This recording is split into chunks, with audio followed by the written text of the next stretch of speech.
राधे राधे गुरुदेव। राधे राधे महाराज जी। महाराज जी, आज खूब नाम है, धन है, सारे सुख हैं, पर कठिनाइयों को पार करते करते मुझे पता ही नहीं चला कि मैं खुद को खो बैठी। मैं दिखा तो रही हूँ, पर मैं खुश क्यों नहीं हूँ महाराज जी। अभी पहले बैच में यहीं बैठ के एक व्यक्ति ने पूछा था कि मैं खुश होना चाहता हूँ, मैं शांत प्रसन्न होना चाहता हूँ, और वो जगत के किसी भी भोग में नहीं है, किसी भी वस्तु में नहीं है, किसी भी व्यक्ति में नहीं है। किस अमुक व्यक्ति मिल जाए तो मैं खुश हो जाऊं, असंभव। वो अगर मिल भी जाता है तो उसके बाद फिर दूसरी मांग हो जाएगी। कुछ दिन बाद वो, हमारे मन का एक स्वभाव है नवम नवम, मन की एक मांग है नवम नवम। कुछ भी हो, कुछ दिन बाद वो उससे हट जाता है और एक नई खोज करता है। जब तक उसे परम नहीं सुख मिल जाएगा तब तक वो रुकेगा नहीं। पक्का समझ लो, आप रोक के दिखा दो। परम सुख भगवान के नाम में, भगवान के चरणों में है। एक फिर हम समझाने के लिए कथा सुनाते हैं। चक्रवर्ती सम्राट महाराज भर्तहरि जी, चक्रवर्ती सम्राट कहते हैं जहां से सूर्योदय होता है, जहां अस्त होता है, एक छत्र सप्तद्वीप महिमंडल का सम्राट। उसने विचार किया भर्तहरि जी ने कि सुख कहां है। दिमाग, बहुत बड़े विद्वान महापुरुष थे, तो उन्होंने कहा खाने में भी सुख एक सीमा तक है। रुपया पैसा खजाना इसलिए प्रिय क्योंकि इससे भोग सामग्री मिलती है।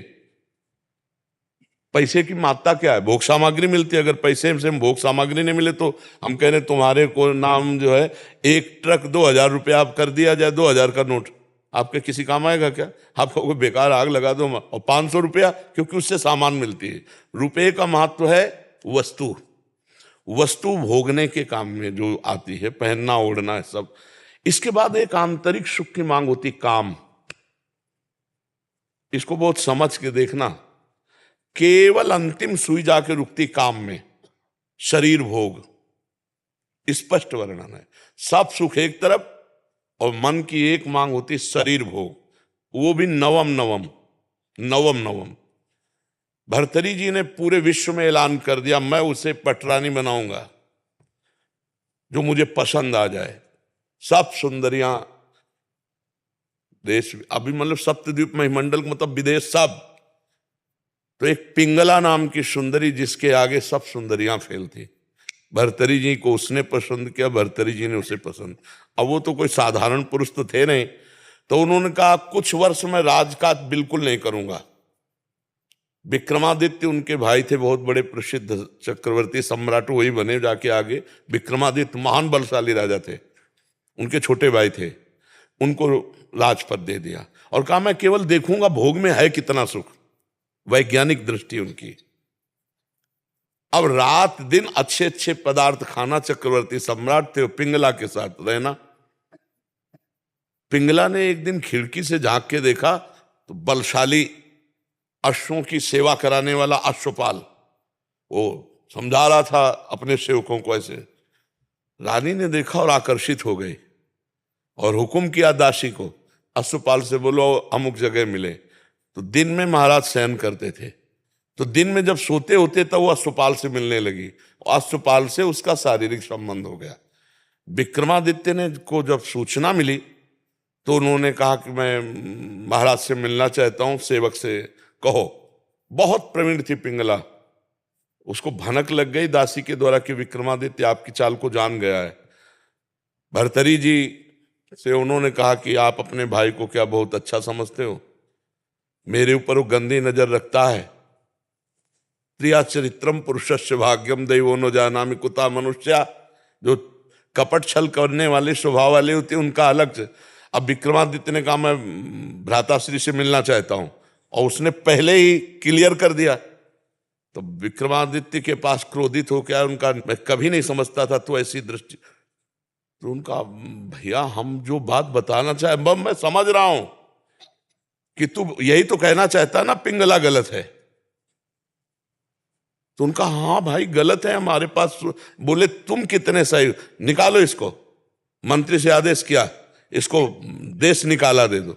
बेमतलब अब विक्रमादित्य ने मंत्रियों से कहा, भाई इस समय हमारे उसके शासन में है, जीवन इनका बहुत खतरे में है, संभालना राज्य, और मैं अमुक जगह जंगल में रहूंगा, जरा भी खतरा हो तो मुझे बता देना, पर भाई की आज्ञा का पालन करने के लिए। जो अश्वपाल था वो महाराज की नृत्यांगना थी दरबार में, उससे उसकी मित्रता थी। अब वहां एक नगर में ब्राह्मण गरीब था, उसने तपस्या की देवराज इंद्र को प्रसन्न करने के लिए। देवराज इंद्र प्रसन्न हुए और एक फल दे दिया, कहा इसको खाओगे तो अमर हो जाओगे, और अंतर ध्यान हो गए।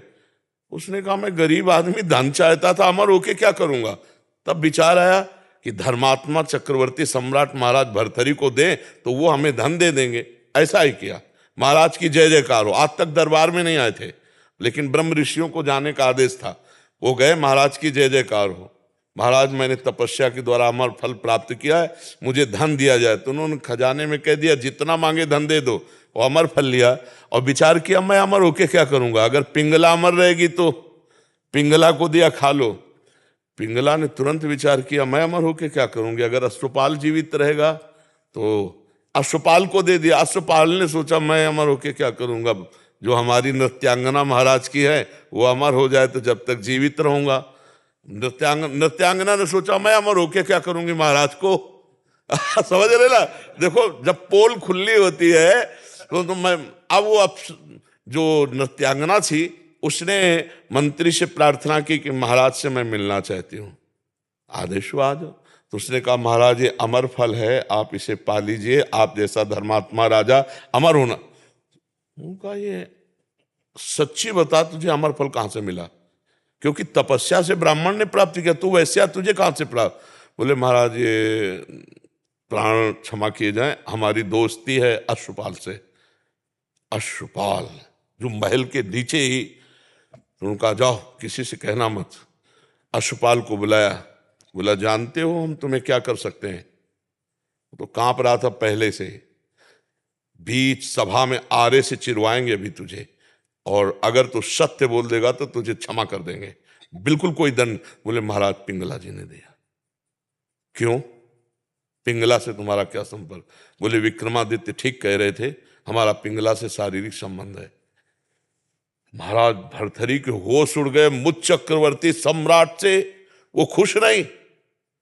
पिंगला को बुलाया सभा में, आज सभा में उतर के गए, पूरी सभा लगी हुई थी। उनका देखो ब्राह्मण ने अमर फल दिया था, पिंगला ने खाया, मैं तलवार से इसे काटूंगा, ये मरेगी नहीं, जीवित हूं। अरे महाराज, तो उनका सत्य बोल दे तो तुझे छोड़ दूंगा, नहीं तो अभी सूली पे चढ़वा दूंगा। तो उनका महाराज ऐसी गलती हमसे हो गई कि हमने वो फल नहीं खाया, अश्वपाल को दे दी। तो मुकुट उतारा और कहा धिक्कार है संसार के सुख को कि मुझ सर्वांग सुंदर पुष्ट चक्रवर्ती सम्राट से ये तृप्त नहीं है, और महारानी से वो अश्वपाल तृप्त नहीं है। अश्वपाल वैश्या से प्यार, ये क्षुद्र काम किसे। और महान बैरागी हुए जिनके सूत्रों को बैरागी जन पढ़ते हैं, भर्तरी शतक है उनका। तो संसार में अगर कोई तृप्त होता है तो भगवान की भक्ति से होता है, नहीं तो भोगों से तो हो ही नहीं सकता है। आज तुम्हें प्यार कोई कर रहा है और तुमसे सुंदर मिल जाएगा, कल वो उससे प्यार करने लगेगा, परसों तीसरे से करने। आज तक किसी की तृप्ति हुई हो तो हमें बताओ, भोगों में कहीं तृप्ति नहीं हो सकती, कहीं सुख। बढ़िया, बहुत सुंदर बुद्धि आपकी है जो आपको अनुभव करा रही कि सब कुछ होते हुए भी एक ऐसा स्थान खाली है जहां लगता है वो नहीं है जो मैं चाह रही हूं। वो श्री कृष्ण है, वो प्रभु हैं। यदि उनसे चित्त जोड़ लोगे तो निहाल हो जाओगी। जैसे मीरा जी कहते हैं मेरे तो गिरधर गोपाल दूसरों न कोई, निहाल हो जाओगी। अभी थोड़ा बुद्धि पवित्र है जो आपको यह अनुभव करा रही कि वास्तविक मुझे जो चाहिए वो नहीं है, वो है परमात्मा, वो है प्रभु। हम कह रहे हैं यहां तक सोने से लाद दिए जाओ, केवल मान्यता ही तो है ना, मान्यता का सुख है ये। नहीं बताओ मीठा लगता है कि खट्टा लगता है, क्या सोने में है, केवल वो महंगा है और उसकी मान्यता है। इसलिए हमको लगता नहीं, 4 लाख योजन का सोने का पहाड़ है एक, जिसका नाम सुमेरु है। भगवान की माया में रत्न गर्भा पृथ्वी को कहा गया है। जैसे गेरू निकलती है ना, जैसे खड़िया निकलती है, चूना निकलता है, ऐसे यहाँ सोने चांदी की धातुओं की यहाँ खजाना है पृथ्वी में। अब वो तो भगवान जब अवतरित हुए थे तो अपने आप सब भूमि से प्रकाशित हो गया। हम लोग इन सुखों से कभी तृप्त नहीं हो सकते, क्योंकि हम सच्चिदानंद के अंश हैं, हमारी मांग सच्चिदानंद है। नहीं, आप मान लो इतने बड़े बड़े धनी, लेकिन वो भी अशांत हैं। आप ये मत समझना, अशांत हैं, क्योंकि जब तक भगवान नहीं मिलेंगे तब तक हमें शांति नहीं मिलने वाली। कुछ भी भोग लो, कुछ भी कर लो, और देखो शांति कैसी और तृप्ति कैसी, जब केवट कठौता में भगवान के सामने जल ला के और उनके चरण पखार रहा है, तो भगवान सिया जी की मुंदरी दे रहे हैं, सिया जी की मुंदरी। लेकिन वो क्या कह रहा है, अब कछु नाथ न चाहिए मोरे, दीन दयाल अनुग्रह तोर। क्यों? अति आनंद उमगी अनुरागा, चरण सरोज पखारन ला। भगवान के चरण से जो आनंद मिला, केवट कहने लगा अब कछुनाथ न चाहिए मोरे।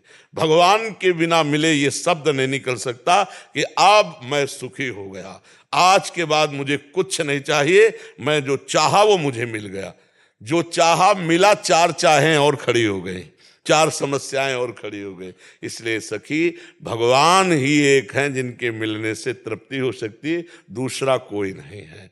यहाँ 4 दिन का शरीर है, आज जवान है कल बूढ़ा हो जाएगा।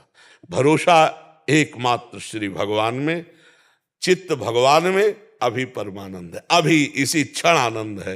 वो भाई भी कह रहे थे कि सब कुछ बस मैं खुशी चाहता हूं, तो खुशी किससे मिल जाएगी? घर मिल जाए, गाड़ी मिल जाए, ये सब किसी के पास है, वो खुश नहीं है। जो तुम सोच रहे हो वो किसी के पास है इस सृष्टि में। ए भाई, महाराज ययाति का नाम सुना है?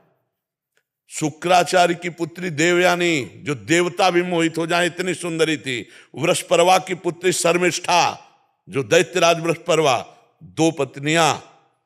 और जब भोग से तृप्ति नहीं हुई तो अपने पुत्र की 1000 वर्ष की जवानी लेके भोगा।